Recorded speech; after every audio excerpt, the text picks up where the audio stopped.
Salut amigo, c'est Emilio, j'espère que tu vas bien et j'espère que tu passes une super journée. Et aujourd'hui, je voulais te faire une vidéo un petit peu qui est à la suite d'une vidéo que j'ai publiée l'autre jour, ou hier, je sais même plus. Mais en gros, je te parlais du fait que c'est très important d'apprendre par l'action. Et que bon, c'est important aussi d'apprendre des trucs de manière théorique, mais que le plus important, c'est d'appliquer les concepts théoriques que tu apprends, mais finalement c'est ça le plus difficile aussi. Et donc je t'avais parlé un peu de l'importance de ça, et du coup aujourd'hui je voulais un petit peu plus te parler de la zone de confort, comment stretcher ta zone de confort, et comment faire ce qui te fait peur. Parce que voilà, finalement le truc c'est que si tu veux mettre en application des principes que tu apprends, tu es obligé de poser des actions. Et le truc c'est que poser des actions pour apprendre quelque chose de nouveau que tu n'as pas encore intégré, ça fait peur. Ça demande de sortir de ta zone de confort. En général, on connaît bien ce mot quand on est un peu dans le développement personnel, mais la zone de confort, concrètement, c'est quoi? La zone de confort, c'est l'ensemble des actions dont tu te crois capable de faire, avec lesquelles tu es à l'aise. Et le truc, c'est que si tu veux, ta zone de confort, quand elle est trop restreinte, eh bien, ça peut devenir une prison. Et les barreaux de cette prison de ta zone de confort, c'est tes croyances limitantes. Et du coup, pour surpasser ça, pour exploser les barreaux de la prison de ta zone de confort, pour que ta zone de confort devienne une zone dans laquelle tu peux t'épanouir, c'est important que tu la stretches, que tu détruises ces barreaux, que tu les fasses péter. Et pour ça, il faut agir, il faut passer à l'action. Mais voilà, le problème, c'est que, comme je te l'ai expliqué, ça fait peur, ça fait flipper de passer à l'action. Donc, t'inquiète pas, Emilio est là, je t'ai préparé une petite vidéo, j'ai mon petit plan avec mes petites notes. Tu sais, aujourd'hui, je prends plus beaucoup de notes. C'est juste quelques petits points histoire de ne rien oublier. Mais ça me permet de faire des vidéos beaucoup plus spontanées. Peut-être que tu le sais si tu as suivi la vidéo où j'expliquais tout ça. Bref, aujourd'hui, je voulais vraiment insister sur un truc, c'est que en général, quand on a peur d'agir, en fait, le mental s'imagine l'échec. Le truc, c'est qu'on a peur de l'échec. On a peur d'échouer, on a peur que ça marche pas, on a peur de se taper la honte dans certaines situations, on a peur de se sentir nul parce que ça va pas marcher. Mais en fait, ce qu'il faut bien comprendre, ce qu'il faut bien que tu comprennes, que tu te mettes dans la tête, c'est que échouer, ça vaut 1000 fois plus que de ne rien faire. Et ça, je peux te garantir un truc, c'est quand tu auras compris ça, tu seras invincible, tu seras inarrêtable. Parce qu'en fait, le truc, c'est que quand tu ne fais rien, tu restes dans ta médiocrité. Ok? On est d'accord sur le fait que quand tu ne fais rien, quand tu passes pas à l'action, ce qui se passe, c'est que tu n'évolues pas. Tu ne cherches pas à transformer tes croyances. Tu resteras systématiquement dans les mêmes croyances tant que tu passeras pas à l'action. C'est une évidence, tu vois, c'est une évidence. Alors que maintenant, quand tu échoues, qu'est-ce qui se passe? Tu sais, en général, il y a beaucoup de gens qui disent l'échec n'existe pas. Et moi, je suis convaincu de ça, je trouve que c'est très vrai. Enfin, moi, je dis pas l'échec n'existe pas, mais je dis l'échec est quelque chose de positif. En fait, le truc, c'est que derrière tout échec, tu as une leçon à tirer. Je sais pas, si par exemple, admettons, t'es un gars, t'as envie de trouver une copine, ou alors t'es une fille, t'as envie de trouver un copain et tout, et tu vas aborder quelqu'un dans la rue, et tu te prends le méga râteau du siècle. Tu vois, tu te fais remballer comme une merde, tu sais, t'as envie de pleurer.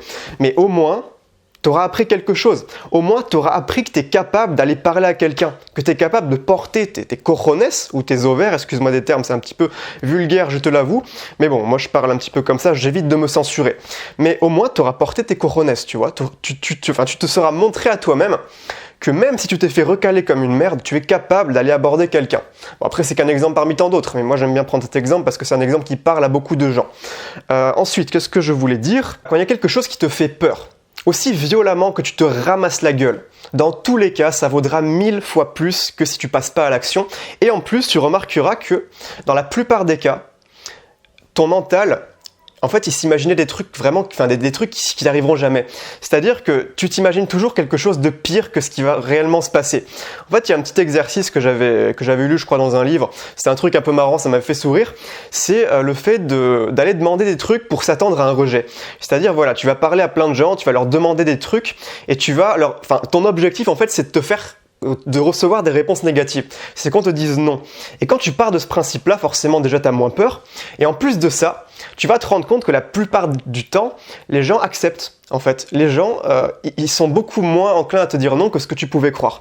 Et en fait, ça montre bien que ton mental, il a toujours tendance à dramatiser la situation, à te faire peur en fait. Tu vois, c'est ton ego qui est là, ton mental, il parle et tout, il te dit non, fais pas ça, il va se passer ci, il va se passer ça. Et du coup, toi, dans ta tête, t'es terrifié parce que tu vis en boucle des situations hypothétiques qui n'arriveront jamais. tu vois, et du coup tu te fais peur à toi-même, et donc tu restes dans l'inaction, et finalement ton mental, ton ego aura gagné. Donc j'espère que tu as vraiment compris ce principe, que passer à l'action, même si tu échoues, c'est beaucoup plus important dans ton développement personnel que de ne rien faire, parce que si tu fais rien, t'évolueras pas, tu resteras au niveau où tu es, et dans 10 ans, si t'as pas passé à l'action, si t'as pas un peu fait ce qui te fait peur, tu seras toujours la même personne, malheureusement. Bon, t'auras juste l'air un petit peu plus vieux, t'auras un peu plus de beubare si t'es un mec, si t'es une fille, je sais pas, t'auras peut-être un peu plus de rides parce que tu seras plus vieux, mais intérieurement, tu seras toujours la même personne avec les mêmes croyances limitantes. Et ces croyances limitantes, faut les faire sauter à la dynamite, comme si c'était les barreaux de ta prison, si tu veux t'échapper de ta prison, tu vois. Donc, je voulais te donner une petite phrase qui, personnellement, m'inspire beaucoup. C'est une phrase que j'ai entendue dans une série. Alors, je sais pas si elle vient de la série. La série, c'est The Walking Dead. Je sais pas si tu connais cette série, c'est une série de zombies. Personnellement, je suis un grand fan des zombies, donc j'adore The Walking Dead. Et t'as un grand méchant, tu vois, il s'appelle Negan. Et dans cette série, ce mec, franchement, j'adore ce personnage. C'est un mec hyper charismatique. Si tu connais pas The Walking Dead, je te conseille de regarder. Bon, si tu veux commencer par le début, il faudra quand même que tu arrives à un certain niveau de la série pour que ce personnage fasse son apparition. Mais à un moment, il dit, alors je vais te mettre plutôt l'extrait, comme ça tu verras. Après, je te ferai la traduction en français. Rick, pick up the axe.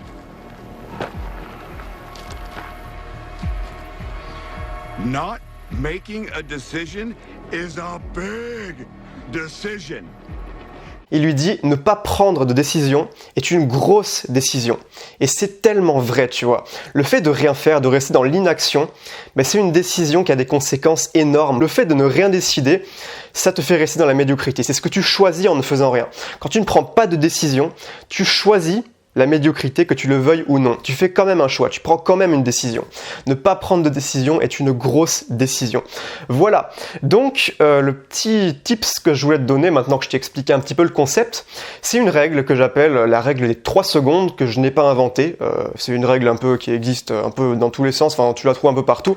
Moi je connais ça de plusieurs sources, mais en gros voilà, la règle des 3 secondes dit que quand tu t'apprêtes, si tu veux, à faire quelque chose qui te fait peur, quand tu t'apprêtes à faire quelque chose qui va te faire sortir de ta zone de confort, il faut surtout pas que tu attendes, faut que tu y ailles direct, bam, t'enchaînes. Du style, par exemple, typiquement, moi je vais te reprendre le même exemple, c'est un peu exemple bateau, mais si t'es un mec et que tu vas aller aborder une fille dans la rue, c'est typiquement le truc qui fait peur, tu vois, quand t'es un mec, t'as peur du rejet à ce moment-là.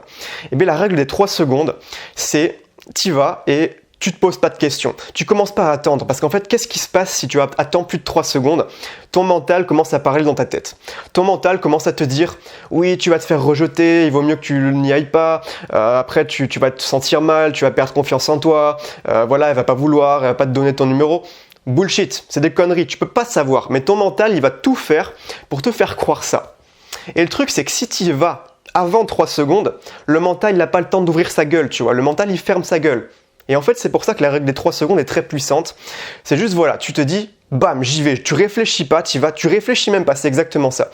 C'est tu mets le mental sur off et tu y vas. Tu te poses pas de questions.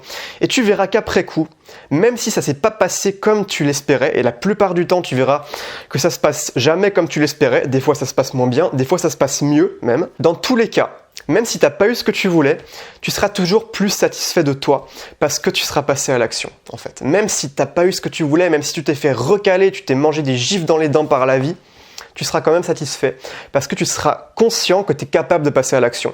Et du coup, ton estime de toi va augmenter. Même si tu pourrais croire que, en prenant par exemple un râteau, ton estime de toi va descendre. Mais en fait, c'est une question de mindset. Si tu crois que voilà, se prendre un râteau, c'est la fin du monde, forcément, ton estime de toi va baisser. Mais si tu as conscience du fait que tu es passé à l'action et que c'est le plus important, là, ton estime de toi, elle va monter. Donc voilà, c'est la petite règle que je voulais te donner dans cette vidéo, c'est la règle des 3 secondes. Donc tu n'attends pas, franchement, s'il y a un truc qui te fait peur et que tu as conscience du fait que c'est important pour toi pour exploser les barrières, les barreaux de ta prison qui est ta zone de confort, vas-y. Franchement, vas-y, tu te dis bam, j'y vais, tu te poses pas de questions et c'est tout. Et franchement, moi, c'est une technique que j'applique pas mal au quotidien et ça marche très très bien. Donc dès qu'il y a un truc, je me dis voilà, je le sens pas trop et tout, je me dis m'en fous, j'y vais, bam, j'y vais, je pose pas de questions et la plupart du temps, ça se passe très très bien. Voilà, donc écoute, maintenant ce que je vais te proposer à la fin des vidéos, c'est de télécharger une formation gratuite sur la confiance en soi. En fait, qu'est-ce que ça me permet concrètement? Qu'est-ce que je gagne à t'offrir cette formation? Moi, je récupère ton adresse email. En fait, c'est comme ça que je fais un peu mon business, si tu veux. Je vais pas te cacher, je suis transparent avec toi. En gros, voilà, évidemment, après par mail, je vais te proposer des produits quand j'en aurai, mais je vais aussi t'envoyer des petits conseils, des trucs comme ça. Enfin, je vais t'apporter aussi des trucs par mail. Donc, en gros, si tu as envie, tu peux me laisser ton adresse email et recevoir 1 heure de formation gratuite totalement offerte sur la thématique de la confiance en soi. Donc, ça pourra beaucoup t'aider. Donc voilà, n'hésite pas, le lien se trouve dans la description si tu veux télécharger cette heure de formation gratuite. Et puis moi je te dis à demain pour une prochaine vidéo, on se retrouve très vite, ciao!